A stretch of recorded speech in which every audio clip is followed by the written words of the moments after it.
है ना। तो उसमें पहला क्वेश्चन आपका बता रहा है what do you mean by nutrition. What do you mean by, हाँ, न्यूट्रिशन का मतलब क्या समझते हो, न्यूट्रिशन का मतलब क्या समझते हो, है ना। तो न्यूट्रिशन क्या चीज़ होता है ना। तो इसका मतलब होता है कि हम बहुत सारे फूड मटेरियल्स के बारे में स्टडी करते हैं, है ना, जिससे हमको क्या होता है, वो सारे फूड मटेरियल जिससे हमारे बॉडी में न्यूट्रिशन मिलता है। जैसे न्यूट्रिशन में क्या क्या हो सकता है, कार्बोहाइड्रेट, है ना, उसके बाद मिनरल्स हो सकता है, विटामिन्स हो सकता है, उसके बाद फैट हो सकता है, प्रोटीन हो सकता है। ये 5 तो बेसिक तत्व होंगे। इसके अलावा रवेज भी होगा, है ना, रवेज को फाइबर भी बोलते हैं, है ना। तो इतने चीज़ होते हैं और इन सारी चीज़ों की जिस पूर्ति जिन फूड सोर्स से हम करते हैं उसे हम क्या कहते हैं, उसके स्टडी को क्या कहते हैं, है ना, न्यूट्रिशन। क्या कहते हैं, न्यूट्रिशन। तो कहता है the study of food materials, है ना, वो फूड मटेरियल का अध्ययन करना, है ना, जो रिक्वायर्ड आवर बॉडी, जो हमारे शरीर को नीड होती है, हमारे शरीर को ज़रूरत होता है, for growth maintenance and survival is called nutrition. जो कि हमारे शरीर को किस लिए ज़रूरत होता है, मेंटेन करने के लिए, हम लोग को सर्वाइव करने के लिए, जीवित रहने के लिए, है ना। और है ना, इसी को क्या कहते हैं, न्यूट्रिशन। इसे क्या कहेंगे, न्यूट्रिशन। यानी कि हमारा शरीर बॉडी बिल्डिंग होगा, मेंटेनेंस होगा, है ना, उसके बाद हम खुद को सर्वाइव कर पाएंगे उस फूड के ज़रिए, है ना। उसके बाद बॉडी प्रोटेक्टिव चीज़ें भी मिल जाएगी जिससे हम और लॉन्ग टाइम सर्वाइवल हो जाएंगे, है ना। तो इन सारी चीज़ों को जो पूर्ति करता है उसे हम क्या कहते हैं, न्यूट्रिशन। तो न्यूट्रिशन क्या क्या करेगा, सबसे पहले, है ना, तो न्यूट्रिशन फूड सोर्स है ना, फूड सोर्स से प्राप्त होता है। कहाँ से प्राप्त होता है, फूड सोर्स से। जो हमारे किसको, फूड सोर्स किसको नीड होता है, हमारे बॉडी को। ये फूड सोर्स हमारे बॉडी को क्या होता है, नीड होता है, ठीक है। तो इस न्यूट्रिशन के माध्यम से हम क्या क्या प्राप्त करते हैं।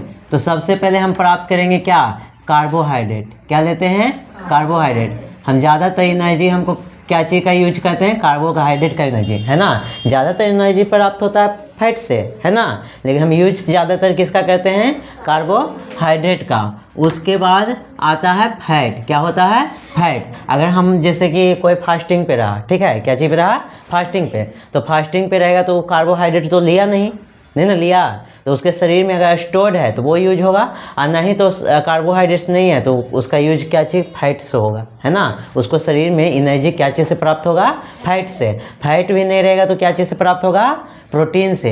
ये जो हमारा बॉडी बना हुआ है क्या चीज़ का बना हुआ है, प्रोटीन का। क्या चीज़ का, प्रोटीन क्या रहता है, नाइट्रोजन से बना होता है। क्या चीज़ से बना होता है, नाइट्रोजन से, है ना। तो प्रोटीन होता है। तो जब देखते हो कि तुम लोग कि खाना जब नहीं खाता है तो इंसान दुबला होने लगता है। क्या होने लगता है, दुबला। तो इसका मतलब क्या हो गया कि उसके पास जो कार्बोहाइड्रेट था वो कंज्यूम हो गया, है ना। उसके बाद फैट जो है उसका भी एनर्जी, है ना, कंज्यूम हो रहा है, और साथ ही साथ, है ना, उसका एनर्जी, फैट की एनर्जी से क्षतिपूर्ति ना होने की वजह से अब वो प्रोटीन से एनर्जी जो है एटीपी के रूप में ले रहा है। एटीपी के रूप में हम लोग एनर्जी लेते हैं, है ना, एडेनिन ट्राईफॉस्फेट, है ना। तो उसके हिसाब से हम फैट यूज किए हैं, ठीक है। फैट का बाद हमको क्या रहेगा, प्रोटीन। क्या आएगा, प्रोटीन। प्रोटीन के बाद क्या आएगा, तो प्रोटीन के बाद हमको विटामिन्स की ज़रूरत होगी। क्या चीज़ की ज़रूरत होगी, विटामिन्स की, है ना। उसके बाद इसी में हमको मिनरल्स की, क्या चीज़ की, मिनरल्स की। अब मिनरल्स की ज़रूरत है तो इसके साथ हमको क्या चाहिए, अब हमको तो पचाना है ना जी, भोजन तो पचाना है ना जो खाए हैं जो। तो भोजन को पचाने के लिए हमको क्या चाहिए, तो फिर उसके लिए रवेज की ज़रूरत होती है, या फाइबर बोल सकते हैं। क्या चीज़, फाइबर, है ना, फाइबर्स की ज़रूरत होती है। तो आप लोग जो गेहूँ आटा उटा खाते हो तो उसमें मोटे जो होते हैं वो फाइबर्स के रूप में यूज होते हैं, है ना, जो पचने में सहायक होते हैं। ज़्यादा चिकना रहेगा तो नहीं ना पच पाएगा ना, है ना। हम लोग पत्ता गोभी से ये सब से फाइबर प्राप्त करते हैं, है ना, लीफी वेजिटेबल से। तो इतना बात समझ में आया। अब हमको कहना है कि कार्बोहाइड्रेट्स कहाँ से प्राप्त करेंगे, कार्बोहाइड्रेट्स कहाँ से प्राप्त करें। तो हम चावल खा लेंगे, है ना। रोटी में प्रोटीन भी होता है बट कार्बोहाइड्रेट रोटी में, है ना, रोटी से प्राप्त होगा, है ना। यानी डेली जो हम यूज करते हैं भोजन, है ना, वो क्या है, कार्बोहाइड्रेट्स है। लेकिन उसी के साथ हम दाल ले लिए तो वो क्या हो गया, प्रोटीन। तो प्रोटीन कहाँ से मिलेगा, दाल से। प्रोटीन कहाँ से मिलेगा, अच्छा फैट के बारे में तो पता है, जितना तेलीय चीज़ खाओ सब फैट, है ना। घी खा लो, है ना, तेल वाला सारा सामान खाओ तो उससे फैट मिल जाएगा, है ना। अच्छा, प्रोटीन दाल से मिल जाएगा, दूध में भी प्रोटीन होता है, मांस में होता है ना। उसके बाद मछली में होता है ना, मांस मछली ये सब में, है ना। उसके बाद विटामिन्स, तो विटामिन्स आप फ्रूट्स खा लो, है ना, वेजिटेबल्स खा लो, ग्रीन वेजिटेबल्स, है ना। तो फ्रूट्स लेंगे और ग्रीन वेजिटेबल लेंगे, फ्रूट्स लेंगे और ग्रीन वेजिटेबल, है ना, ग्रीन वेजिटेबल, है ना। अब ज़रूरी नहीं है कि वेजिटेबल में एनी हाउ सिर्फ विटामिन ही होंगे, उसमें मिनरल्स भी होंगे। जैसे कि कैरोट आप ले लो, कैरोट में क्या आयरन पाया जाता है ना, आयरन। सैलेड बोल सकते हैं, क्या बोल सकते हैं, सैलेड, है ना।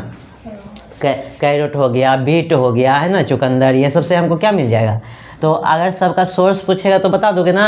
कार्बोहाइड्रेट क्या चीज़ से हम प्राप्त करेंगे, तो दाल नहीं, चावल, है ना, रोटी, ये सब से। अच्छा, अगर कहेगा फैट, तो तेलीय चीज़ खाएंगे तो उससे फैट। जैसे अंडा खा लिए तो अंडा के बीच में होता है ना, योल्क होता है पीला का, तो उसमें फैट की मात्रा होता है ना। बाकी तो सब्जियां बनाते हैं तो उसमें फैट की मात्रा डालते हैं ना, मशरूम में भी, है ना।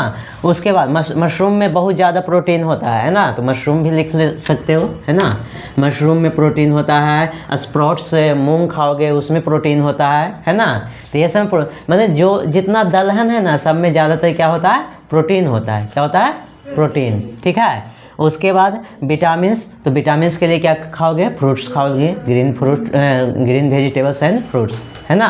उसके बाद मिनरल्स के लिए भी आपको सैलेड वगैरह में, है ना, कैरोट वगैरह हो गया, बीट हो गया, है ना, ये सब में क्या आ जाएगा आपका, तो आपका आ जाएगा मिनरल्स, है ना। और फाइबर किस लिए यूज होता है, भोजन को डाइजेशन करने के लिए। किस लिए यूज होता है, भोजन को डाइजेशन करने के लिए। कोई दिक्कत नहीं ना। अब ये सारे मिलकर क्या करेंगे, हमारे बॉडी को मेंटेन करेंगे। क्या करेंगे, मेंटेन करेंगे, है ना।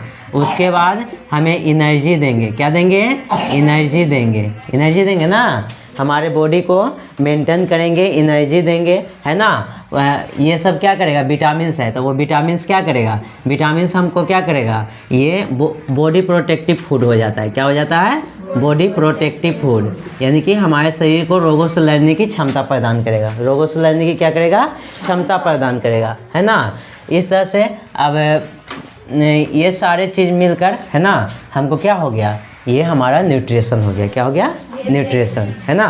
तो इस तरह से हमारे बॉडी को न्यूट्रिशन की ज़रूरत है ना। खुद को हम पोषण रख पाते हैं। कोई दिक्कत नहीं ना।